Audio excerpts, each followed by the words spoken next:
사도행전 26장 24절에서 29절까지입니다. 찾았으면 성전에서 가정에서 다 같이 읽습니다. 바울이 이같이 변명하며 베스도가 크게 소리내어 이르되 바울아 네가 미쳤도다. 네 많은 학문이 너를 미치게 한다 하니 바울이 이르되 베스도 각하여 내가 미친 것이 아니요 참되고 온전한 말을 하나이다. 왕께서는 이 일을 아시기로 내가 왕께 담대히 말하노니 이 일에 하나라도 아시지 못함이 없는 줄 믿나이다. 이 일은 한쪽 구석에서 행한 것이 아니니이다. 아그리빠 왕이여 선지자를 믿으시나이까? 믿으시는 줄 아나이다. 아그리빠가 바울에게 이르되 네가 적은 말로 나를 권하여 그리스도인이 되게 하려 하는도다. 바울이 이르되 말이 적으나 많으나 당신뿐만 아니라 오늘 내 말을 듣는 모든 사람도 다 이렇게 결박된 것 외에는 나와 같이 되기를 하나님께 원하나이다 하니라. 아멘.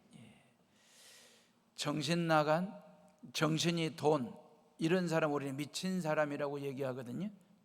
의학적으로 그렇게 이야기를 합니다.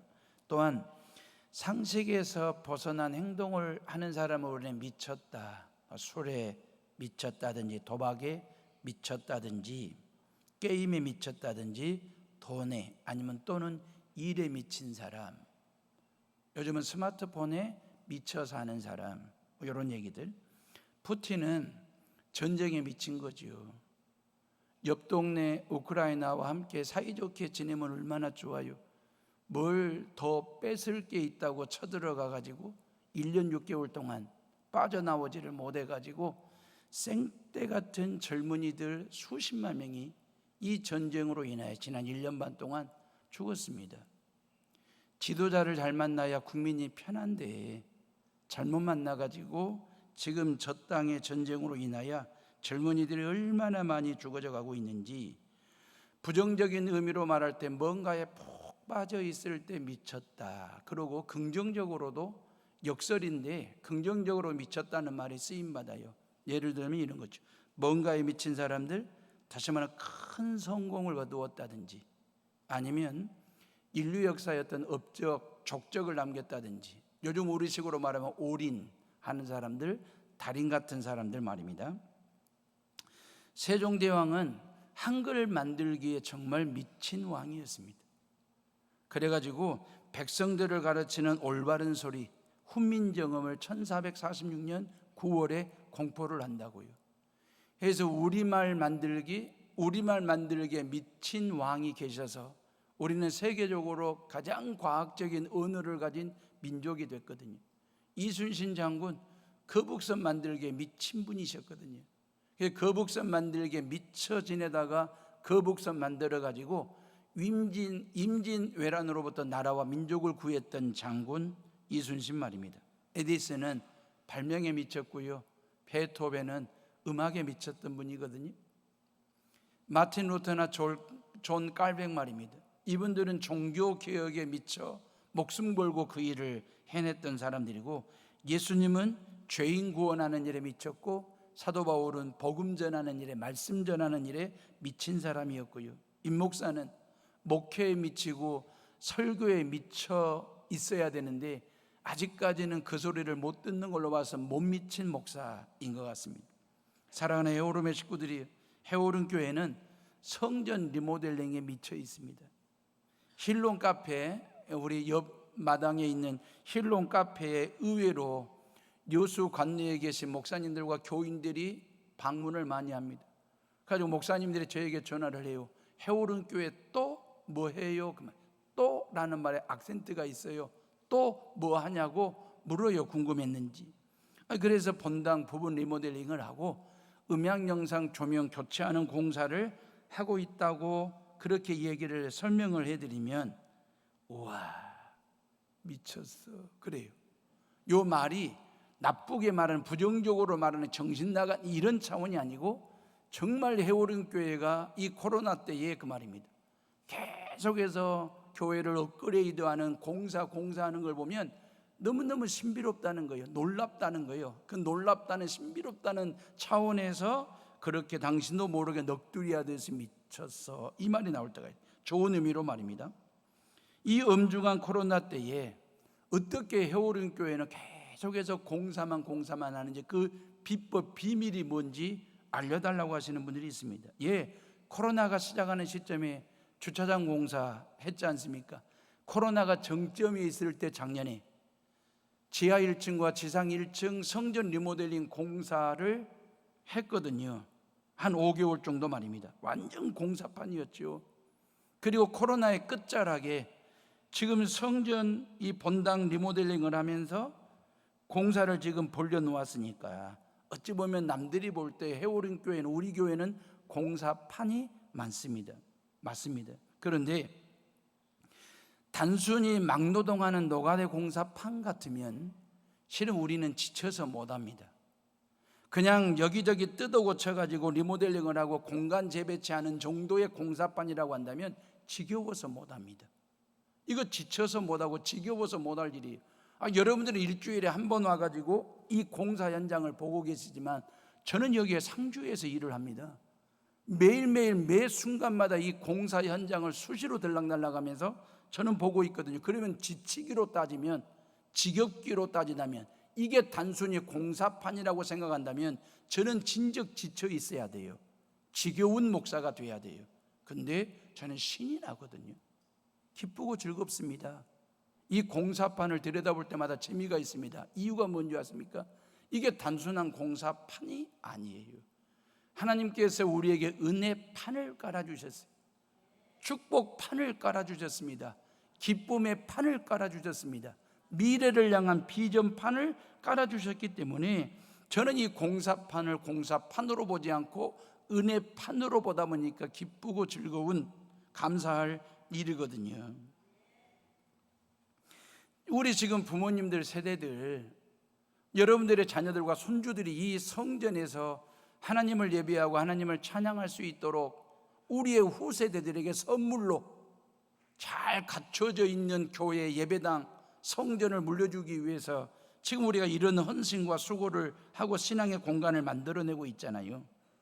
이건 사명이라고 생각하기 때문에 공사판을 뛰어넘는 은혜의 판이고, 말씀판이고, 축복의 판이고, 기쁨의 판, 미래 판, 비전판 말입니다. 그래서 기쁘고 즐겁습니다. 또한 이번 주부터 교인들 중에 300만 원짜리 카메라 헌금도 해주시고 200만 원씩 여기저기서 헌금하시는 분들이 계시고, 그래가지고 10,000원부터 시작해서 개미군단들이 움직이기 시작하는 상황들을 보면서 기쁘고, 지난 한 주간 동안 1,400만 원 정도의 리모델링 헌금으로 여기저기서 모아준 이러한 일들, 기쁨이 차오를 수밖에 없지. 사랑하는 해오름의 식구들이요, 오늘 설교도 미친 사람 이야기입니다. 남자이기 때문에 우리말로 좀 더 리얼하게 표현하면 미친놈 이야기죠. 사도 바울입니다. 지금 사도 바울은 죄수의 몸으로 로마 총독 베스도 앞에 끌려 나와 있는 상황이거든요. 그 신임 총독이 부임을 했어요. 그래서 아그리빠 왕이 신임 총독에게 인사차 방문했다가 이제 이 사도 바울의 죄목이 뭔지, 이 사도 바울의 죄의 질을 낱낱이 파헤쳐 가지고 어떻게 처리할 것인지를 놓고 지금 청문회를 열어놓은, 재판정을 열어놓은 상태이거든요. 어찌 보면 사도 바울의 입장에서는 말입니다, 로마 권력을 대표하는 베스도 총독입니다. 유대 나라의 권력을 대표하는 아그리빠 왕이 있는 자리입니다. 자기 목숨 죽을 수도 있는 상황이고, 아니면 이 최대 권력자들 앞에서 복음을 전하고 말씀을 증거할 수 있는 설교의 자리가 될 수도 있고 기회이지 않습니까?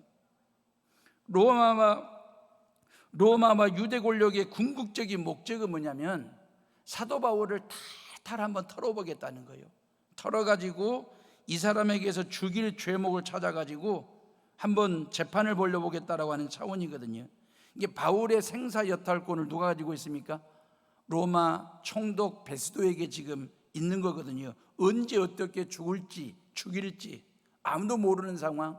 사도 바울의 입장에서는 언제 어떻게 죽을지도 모르는 아주 절대절명의 위기 상황인데, 그러면 기가 죽어 있더니 아니면 고개를 좀 떨구고 있든지, 아니면 권력자들의 처분을 겸손하게 기다리든지 그리해야 될 사도 바울이 오히려 더 당당하게 말입니다.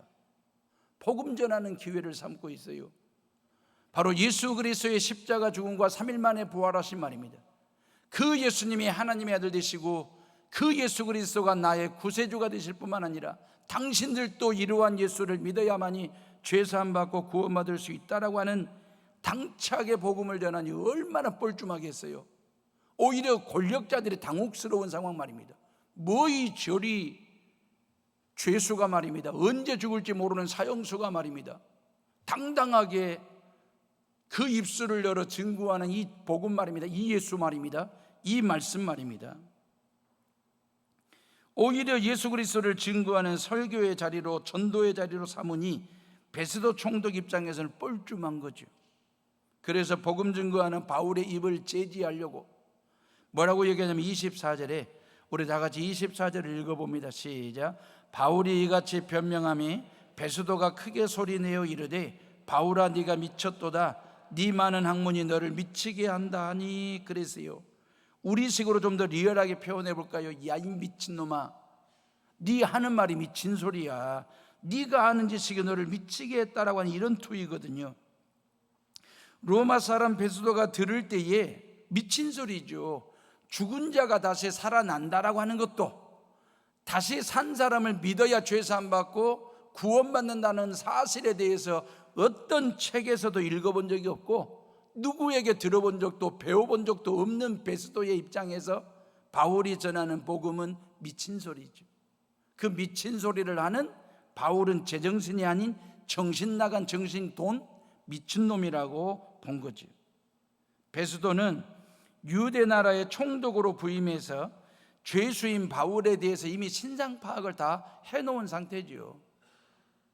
이 바울이 이 유대 사회에서 최고의 학자였던 가말리엘 선생의 제자였다는 것과 구약 성경에 능통한 사람이라는 것과 모든 학문을 섭렵한 학문의 높은 경지에 오른 사람이라고 하는 것을 알고 있었기에 바울이 전하는 복음이라고 하는 것은, 바울이 떠들어대는 저 소리라고 하는 것은 저 사람이 많이 알고 있는 지식에 대한 그 열정에서 나오는 미친 소리, 그렇게 생각한 거죠. 다시 말하면 그 지식이 너로 하여금 미치게 했다. 우리 한 3, 40년 전만 하더라도 각 면 단위별로 그 말입니다. 공부하다가 저렇게 됐다고 한 두세 명 정도, 한두 명씩은 꼭 있었던 것처럼 말입니다. 그런 느낌을 말하는 거예요. 구약 성경에 너무너무 지나치게 몰입하다 보니까 정신이 나간 사람, 정신이 돈 사람. 그래서 바울이 뭐라고 얘기합니까? 25절입니다. 다 같이 25절을 읽어봅니다. 시작. 바울이 이르되 베스도가 가여 내가 미친 것이 아니요 참되고 온전한 말을 하나이다. 그래서 나는 지금 참되고도 온전한 말을 하나이다. 그 말은 내가 지금 제정신입니다. 그 말이에요. 그렇기 때문에 나는 미친 사람도 아니고 미친 소리 하는 사람이 아니라 제정신을 가지고 참되고도 온전한 말을 하고 있다라고 하면서 이 대화에 아그리빠 왕을 끌어들입니다. 그게 26절이거든요. 이래 돼 있어요. 왕께서는 이 일을 아시기로 내가 왕께 담대히 말하노니 이 일에 하나라도 아시지 못함이 없는 줄 믿나이다. 이 일은 한쪽 구석에서 행한 것이 아니니이다. 그랬어요. 뭔 얘기냐면 우리말 성경으로 보면 아그리빠 왕을 보고 하는 말처럼 들리잖아요. 근데 원어를 보면 베스도 총독을 보고 하는 소리예요. 그러면서 아그리빠 왕을 끌어들인 거죠. 뭐냐면 아그리빠 왕이여, 당신은 이 일을 다 알지 않지 않습니까? 이 일이 뭡니까? 하나님의 아들 되신 예수 그리스도가 모든 죄인들의 죄를 짊어지고 십자가에 죽으시고 3일 만에 부활하셔서 우리의 구세주가 되시고 그 예수 그리스도를 믿을 때만이 죄 사함 받는다라고 하는 이 사실에 대해서, 이 일에 대해서 당신은 다 알고 있지 않습니까? 이 일이 그 말이에요. 십자가 죽음과 부활이 어느 한쪽에서 비밀스럽게 은밀하게 이루어진 일이 아니지 않습니까? 맞잖아요. 예수님의 십자가 죽음과 부활이 어디 은밀한 장소에서 예수 믿는 사람들끼리 비밀스럽게 일어난 사건입니까? 유대 사회의 삶의 중심지요 신앙의 중심지였던 예루살렘에서 공개적으로 예수님의 십자가 죽음 사건이 있었지 않습니까?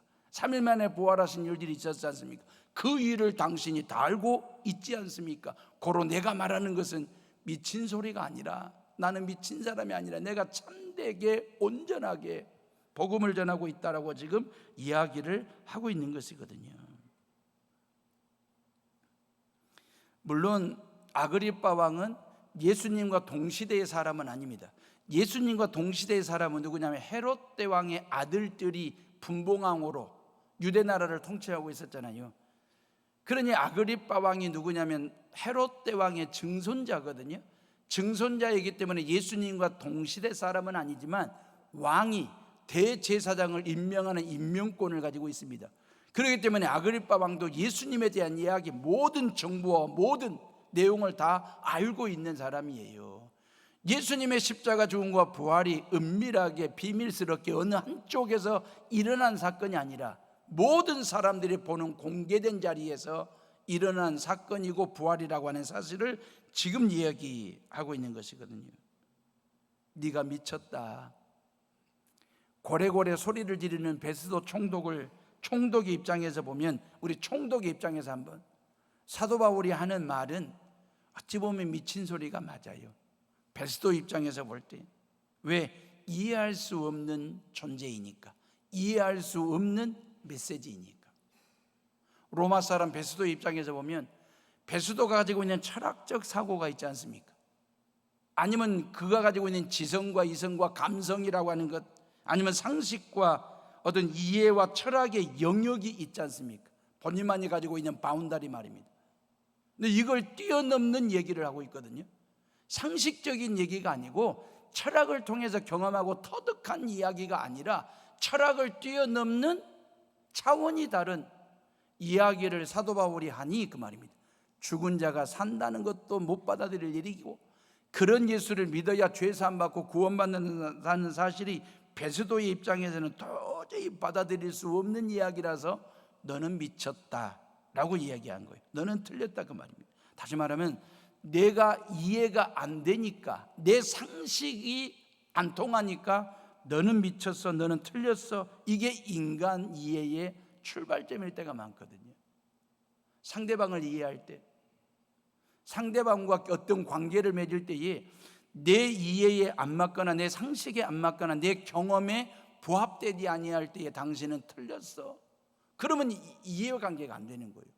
인간관계를 맺을 수 없는 상황 말입니다. 어찌 보면 죄인된 어두움 속에 있는 이 베스도 총독의 입장에서 보면 빛으로 오신 그 예수 그리스도를 알려주는데, 가르쳐주는데 어둠 속에 있는 죄인이 그 빛 대신 예수 그리스도를 받아들이고 수용한다라고 하는 것 자체가 베스도 입장에서는 몹시 힘들고 어려운 일이었을지도 모릅니다. 바울이 가지고 있는 주님을 향한 사랑, 복음을 향한 열정, 그리고 성경적인 세계관과 이 가치관을 베스도가 어떻게 이해하겠습니까? 이해가 안 되니까 너는 미쳤어 라고 결론을 짓는 것이거든요. 지극히 정상인데 비정상으로 본 거죠. 바울이 지금 제정신인데 정신 나간 사람으로 본 거죠. 우리가 조심할 게 뭐냐면 정상과 비정상의 기준 말입니다. 지극히 자기 중심적일 때가 있어요.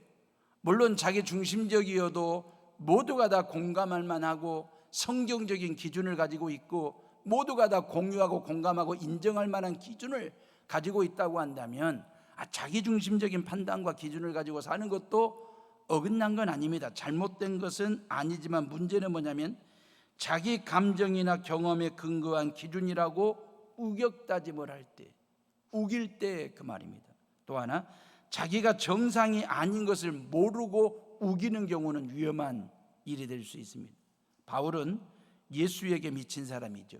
말씀에 푹 빠져 있는 사람, 복음에 필이 꽂혀 있는 사람. 실은 바울이 원래 이런 사람이 아니었거든요. 복음 전하는 일에 회방 놓고 교회를 핍박하는 일에 교회를 잔멸하려고, 교회를 이 땅에서 완전히 쓸어버리려고, 이게 제정신인 줄 알았어요. 이게 하나님을 제대로 믿는 신앙이라고 생각했던 유대교인이었거든요. 바울 말입니다. 그래가지고 교회를 잔멸하는 일에 선봉에 서기도 했고 스데반 집사를 죽이는 일에 선봉에 섰던 사람이 바울이었고 사울이었지 않습니까? 다메섹에 예수쟁이들이 모여있다더라 숨어 숨어 들어갔다더라라고 하는 얘기를 듣고 정보를 가지고 체포 결사대를 조직을 해가지고 다메섹을 향하여 쳐들어가다가 부활하신 주님을 만나지 않습니까? 그리고 난 다음에 부활하신 주님이 뭐라고 말씀하십니까? 내가 너로 하여금 이방인 선교의 그릇으로 삼겠다, 소명이잖아요. 불러주시겠다는 거예요. 너를 이방인 선교의 사명자로 세우겠다, 소명이지 않습니까? 사명이지 않습니까? 다시 말하면 교회를 핍박하고 복음 전하는 일에 회방하고 교회를 잔멸하려고 하는 이런 사울에게 주님이 찾아오셔서 사명자로 세워주셔요, 소명으로 불러주시는 그 하나님의 놀라운 은혜, 그 말입니다. 그리고 부활하신 주님을 만났어요. 부활하신 주님을 믿고 보니까 자기가 지금까지 얼마나 정신 나간 짓을 했는지, 미친 짓을 했는지를 알게 되고 깨닫게 된 거예요. 그러면서 제정신으로 돌아와요. 영적으로 바짝 정신 바짝 차리고 복음 전하는 일에 혼신의 힘을 미친 듯이 합니다. 교회 개척하는 일에 미친 듯이 충성을 합니다. 영혼 살리고 영혼 구원하고 전도하는 일에 사명이라고 생각하고 미친 듯이 그렇게 봉사하고 복음 증거하는 일들을 합니다. 예수님에게 제대로 미친 사람이 되었죠. 그러니 유대교인들의 입장에서 보면 전 정신 나간 미친 사람으로 보이게 된 거죠.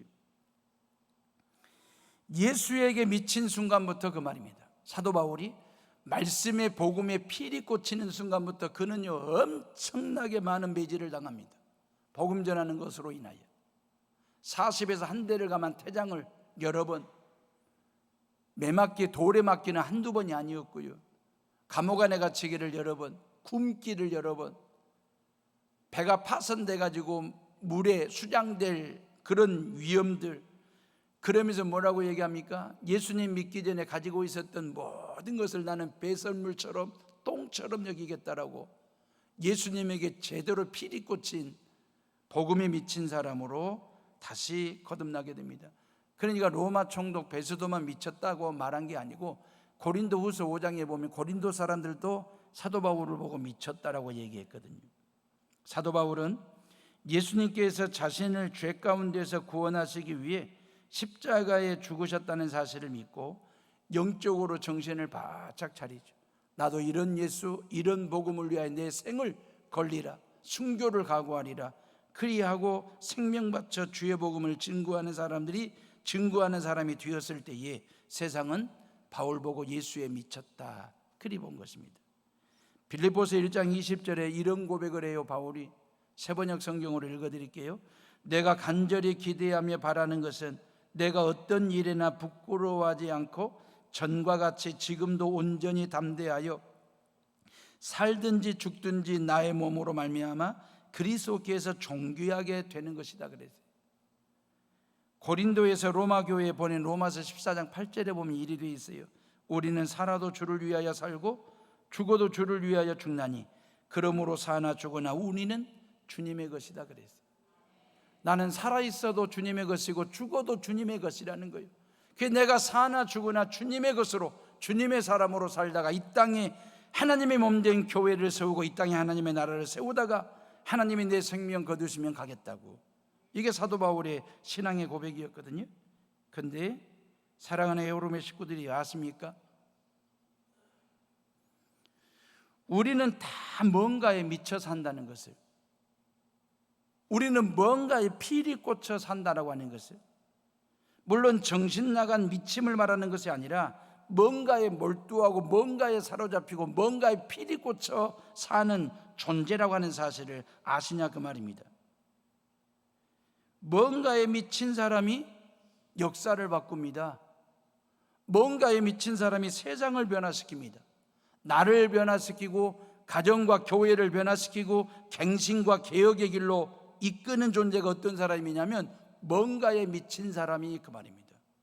나라를 바꾸고 그리고 역사를 바꾸고 자기를 바꾸는 일을 하더라 그 말이에요. 다시 말하면 예를 들어 자동차에 미친 헨리 포드 말입니다. 헨리 포드가 자동차 발명, 자동차 만드는 일에 미쳐 살았기 때문에 우리는 엄청난 이동수단을 가진 존재가 됐습니다. 얼마나 귀하고도 복된 일인지. 자동차에 미쳐 사는 헨리 포드 한 사람 때문에 우리는 이 시간 예배를 드리러 와도 온 식구들 승용차에 태우고 와서 애들은 애들 각실로 예배당에 들여보내서 자기들 예배를 드리게 하고, 여러분들이 이 시간 이 본당에서 하나님을 예배하고 말입니다. 예배 끝나고 난 후에 또 자동차를 타고 집으로 가든지 쇼핑을 하든지, 이 자동차를 가지고 출퇴근을 하든지 서울 출장을 가든지 얼마나 이동수단에 혁명이 일어났는지 그 말입니다.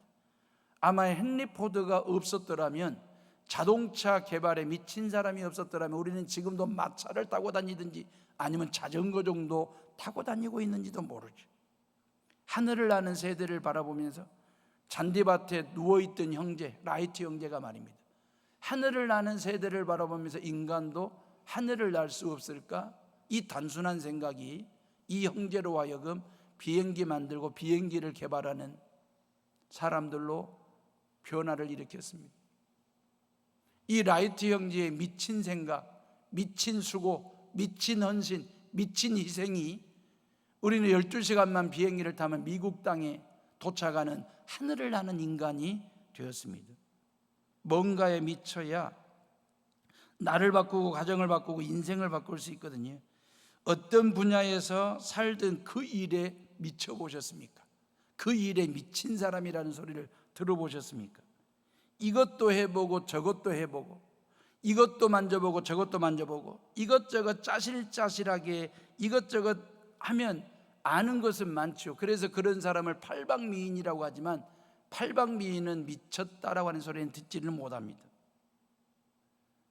만약에 헨리 포드가 자동차 만드는 일도 해보고, 좀 비행기 만드는 일도 좀 해보고, 오토바이 만드는 일도 좀 해보고, 뭐 이것저것 막 짜실짜실하게 막 손대고 이것저것 다 해봤다면 헨리 포드는 자동차를 만드는 사람이 못 됐을는지도 모릅니다. 근데 자동차에 미친 사람이었거든요. 오늘 오후에 남성교회나 헌신예배 강사로 오시는 목사님은 완도 성광교회 전도사로 부임해서 41년째 담임 목회를 합니다. 부목사도 5명이 있을 정도로 큰 교회로 부흥시키지. 완도읍에서 말입니다, 도서지역의 섬교회와 농어촌 지역의 복음화에 올인하신 목사님이 41년 동안, 그리고 민주화 운동에 앞장서셨고 교회 바로 세우기에 혼신의 힘을 다 쏟으신 목사님입니다. 저는 한 번도 뵌 적이 없습니다. 오늘 처음 뵐 건데 일면식이 없는 목사님이십니다. 근데 여수까지 와주시겠느냐고 전화 2달 전에 드렸을 때 기꺼이 오시겠다고 해서 얼마나 반가웠고, 한 번쯤은 제가 뵙고 싶었던 목사님이셨습니다. 제가 2004년 12월에 여수에 목회하러 왔을 때, 여수는 뭐에 미쳐 있었냐면, 기억나실 텐데요, 세계박람회 유치에 미쳐 있는 도시였습니다. 고흥에서 농촌 목회, 시골 목회만 한 10년 하다가 여수 도시에 왔는데, 그때 저에게 여수는 정말 역동적이고도 생동감 있는 동네였습니다. 도시였습니다. 사람들만 만나면 엑스포 얘기를 했고, 교회는 교회대로 다 연합으로 모여서 집회하면서 엑스포 유치를 위해서 기도하고 또 기도하는 상황도, 도대체 엑스포가 뭐길래 이리 역동적이고 생동감이 있는 여수일까라는 생각 말입니다. 그러면서 참 이런 역동성 있는 도시에 와서 목회하게 된 거에 대해서 저 개인적으로 대단히 영광스럽게 생각했던 적이 있습니다. 2012년 세계박람회 여수 유치가 확정이 된 날, 저는 지금도 기억나거든요. 여수시청 앞에서 날이 새도록 그 말이에요, 이른 아침까지 온 시민들이 모여서 축제의 장을 벌리는데, 이야, 진짜 여수는 엑스포에 미쳤구나. 그리고 온 시민들이 엑스포 준비에 중지를 모으고 마음을 모으고, 교회는 모였다 하면 그 문제를 놓고 기도하고 또 기도해서 성공적인 개최 말입니다. 2012년 5월 5일부터 기억나십니까? 8월 20일까지 105일 동안 세계박람회가 여수 신항에서, 그때 표어가 뭡니까? 살아있는 바다, 숨쉬는 연안. 다 잊어버렸죠. 이 살아있는 바다, 숨쉬는 연안, 교회는요 여수를 찾는 기독교인들에게 잠자리를 제공했어요. 우리 교회도 2,500명 정도가 주무셨다니까요. 그래서 관광객 1,000만 명 유치하는데 교회마다 일조를 했고요.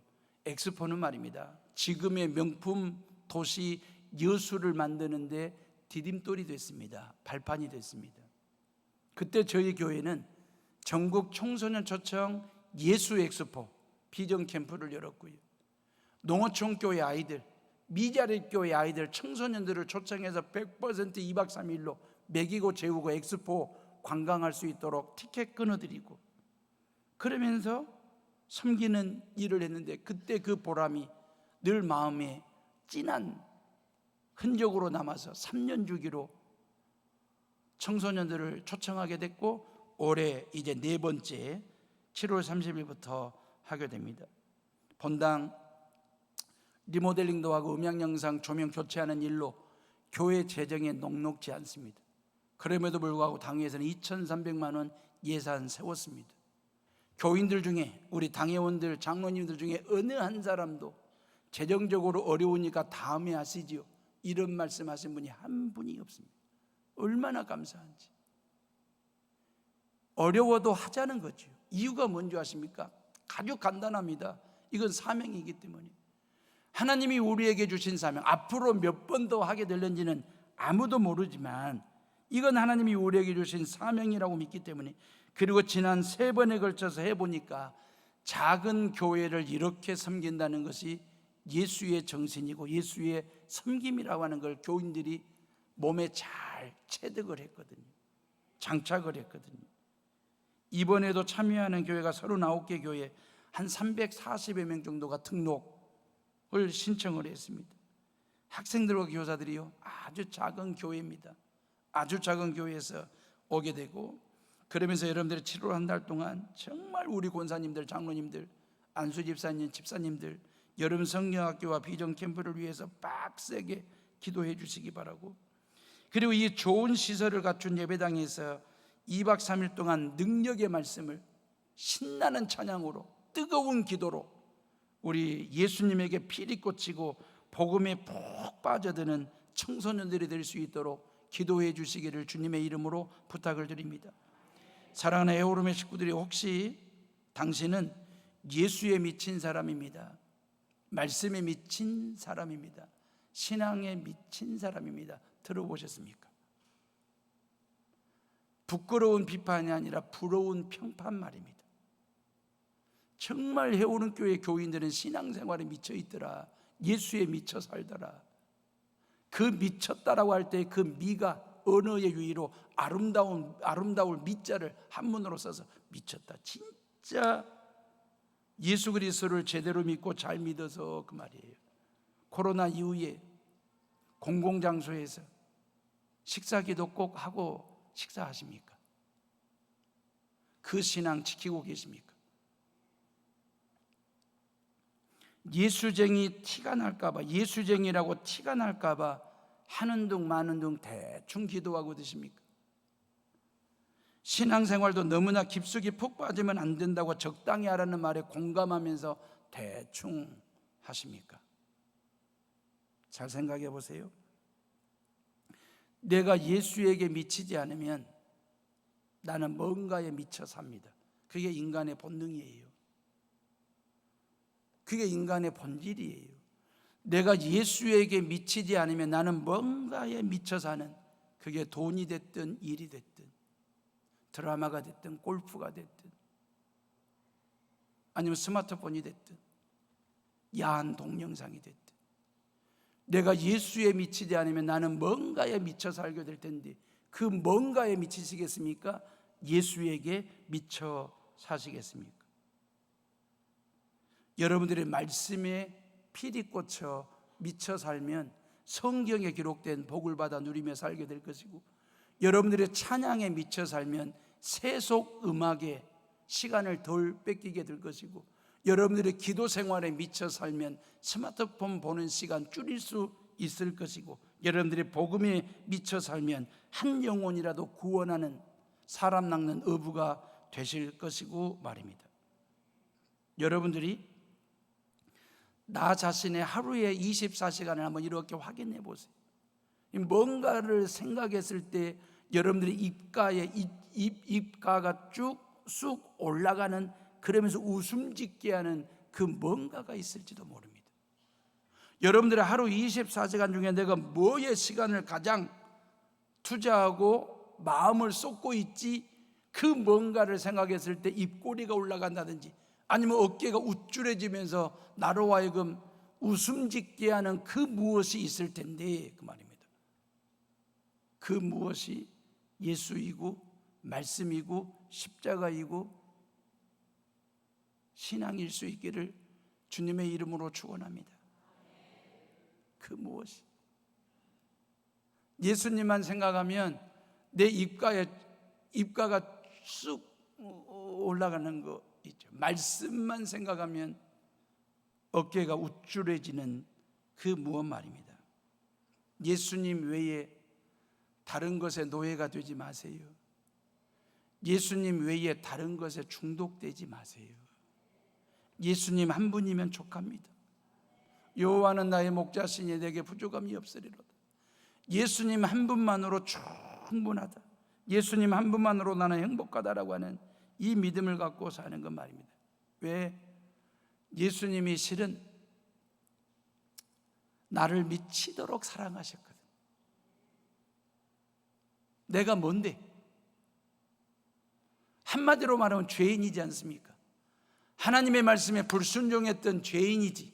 하나님을 믿자고 예수님을 믿으라고 그렇게 옆에서들 전도했는데도 그리 딜레이 미뤄두고 미뤘던 그런 나,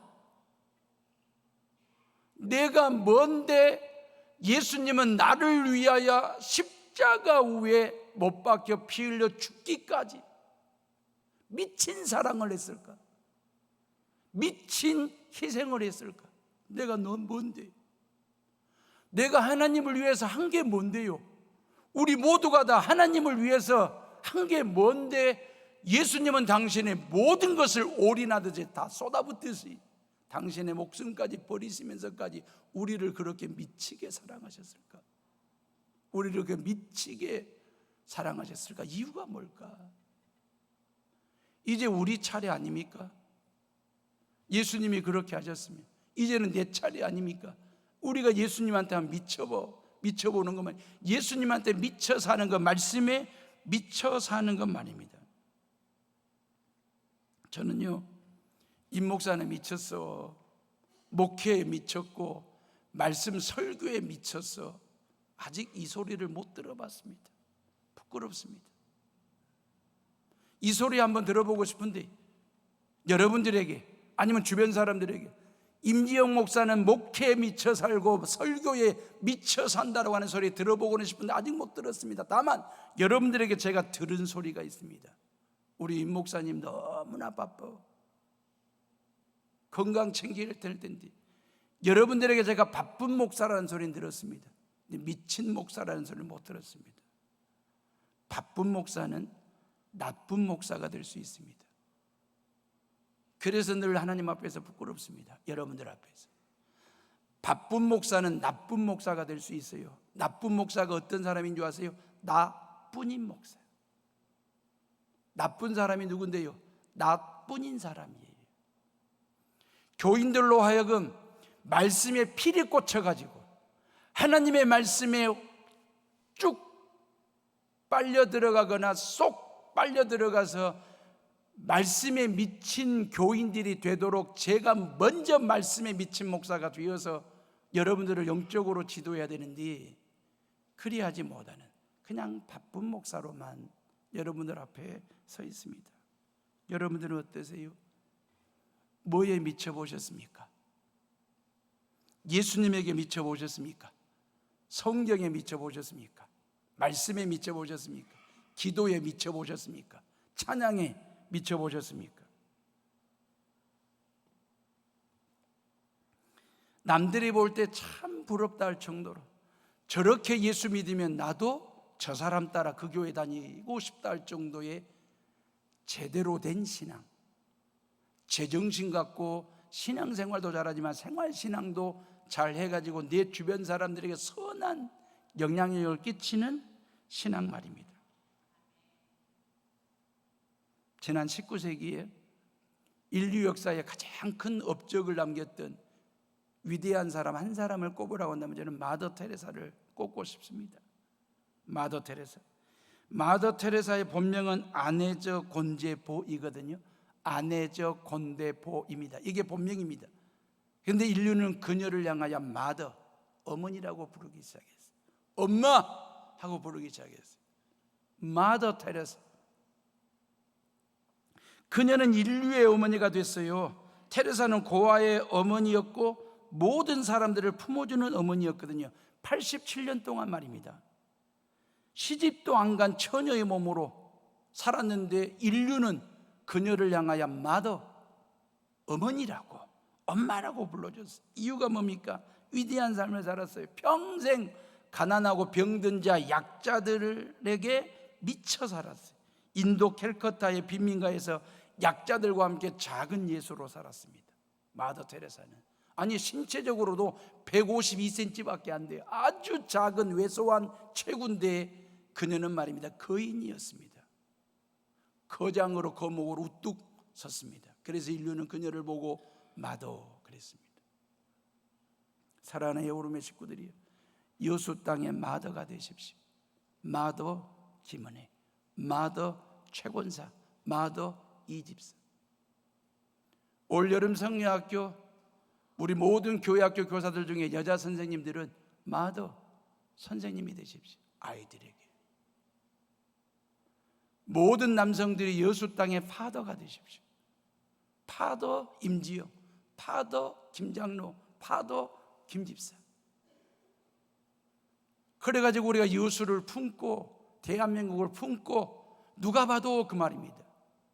교회가 마더가 되고 교회가 파더가 되어가지고 삶 속에서 힘들어 지치고 눈물 나고 어려웠게 살아가는 사람들이 교회 품에, 교회 안에 들어와서 이 교회를 통해서 주님 품 안에 안긴 자가 되어서 예수에게 한번 미쳐 살아보는 인생, 예수님에게 홀딱 빠지는 인생, 말씀에 피리 꽂힌 인생, 그런 중심에, 그런 출발점에 해오른 교회가 되어야 된다, 여러분들이 되셔야 된다라고 하는 얘기입니다.